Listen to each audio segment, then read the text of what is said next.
Hello and welcome to livingpianos.com. I'm Robert Eston with a very special presentation of Wittmayer Harpsichord. The harpsichord, of course, was the predecessor to the piano, with roots going back to the 12th century. Many of you may be familiar with my Living Piano Journey Through Time historic concert experience, where I come out in period costumes and present the history of the piano, playing the period music on the authentic instruments. Well, this is quite an instrument.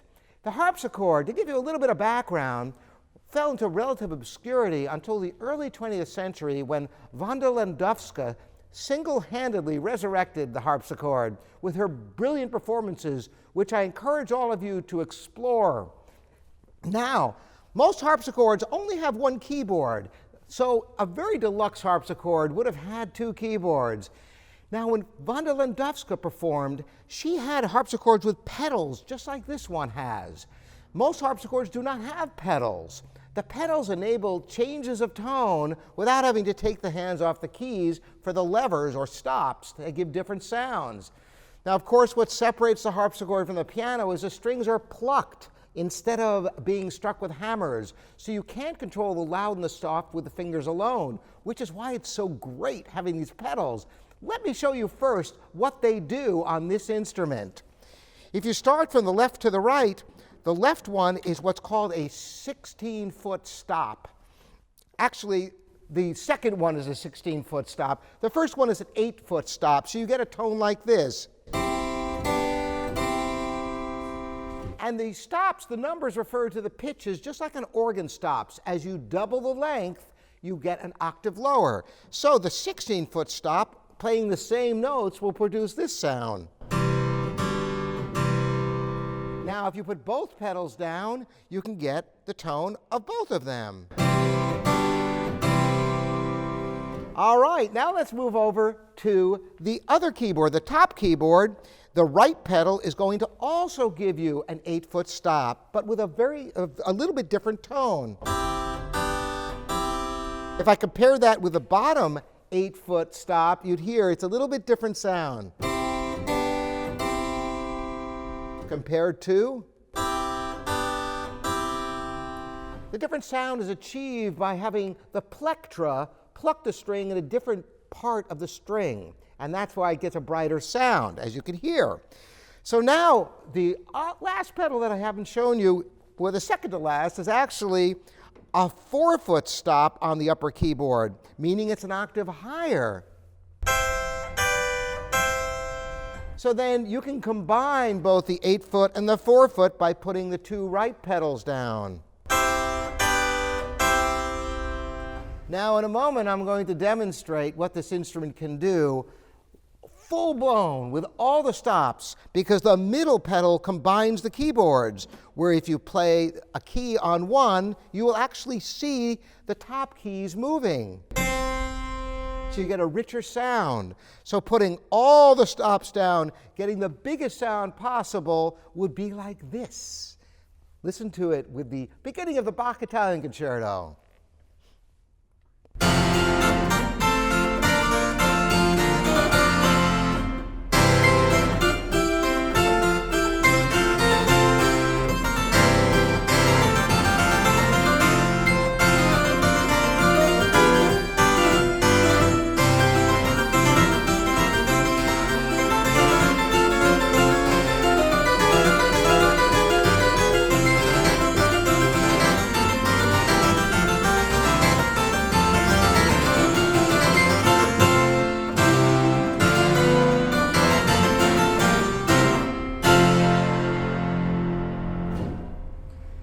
Now it's important to realize that the harpsichord doesn't have as big a volume as a piano, yet this instrument with 4 registrations, when you combine them, it is a pretty glorious sound that can carry in a large church or medium-sized concert hall.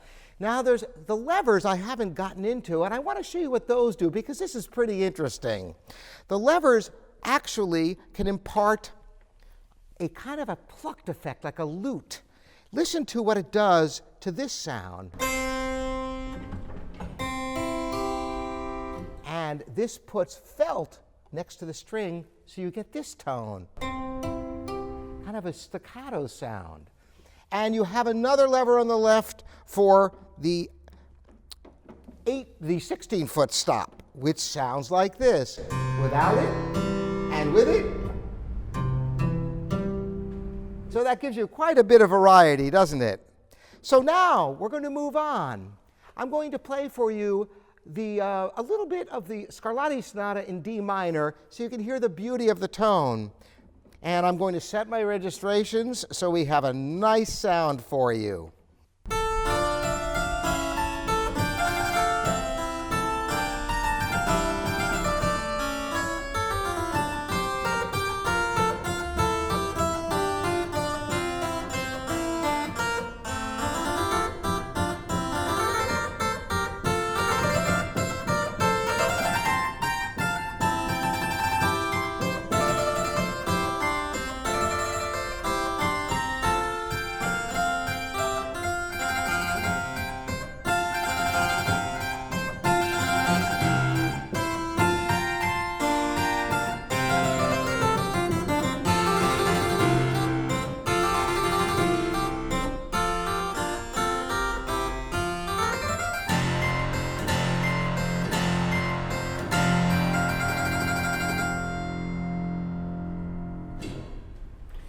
That's quite an expressive sound, isn't it? Notice how you can change the keyboards with the two different hands to be able to get different tones and to be able to bring out one line or another by the choice of the keyboard you play it on.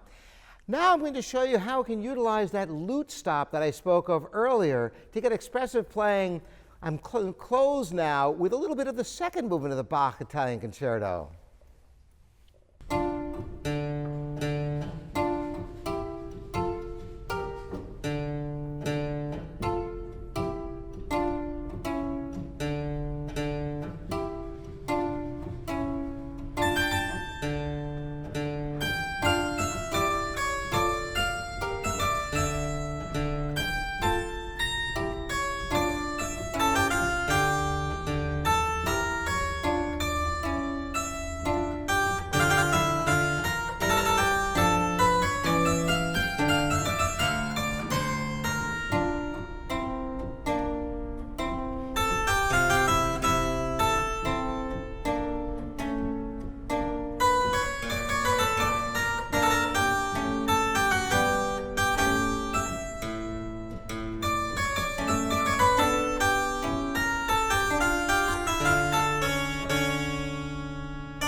It's a really beautiful sound, isn't it? And it works so splendidly for the Baroque music for which this music was written for this instrument. So of course it sounds great.